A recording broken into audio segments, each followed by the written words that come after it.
台語文康榜來看，這成功大學甲發起台語基金會合作，是來舉辦第3屆成功台語歌聽秀，寫真濟少年人來比賽，有人是唱這家己創作的歌曲，嘛有人呢是爬上台頂來人布袋戲，展現新世代的活力。新聞帶大家到陣來看，這群學生囡仔是安怎用因的創意來展現母語的魅力。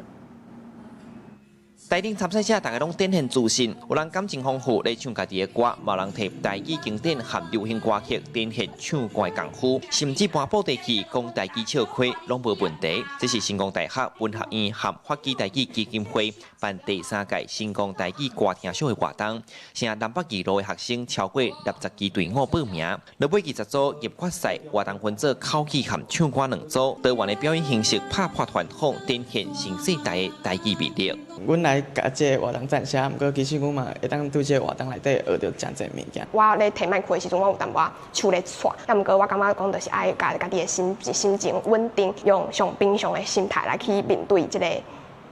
比賽安尼。活動這擺邀請跨界專家做評審團，嘛特別安排專業的老師來教帶學生。參賽者分享講，這回唔啊甲各校的學生互相交流，嘛有難得的實體訓練機會。無論是台語發音、肢體表達，也是甲觀眾互動的技巧，互因有全方面的提升。那評審團是真學了這參賽者，因認為這唔單單是一場比賽，未來嘛當創造多元台語的新劇本。老大人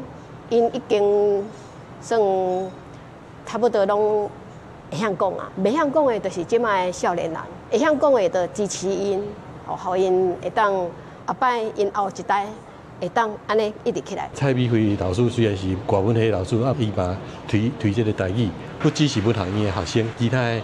院的學生嘛攏來報名參加。真濟台語的一個熱心的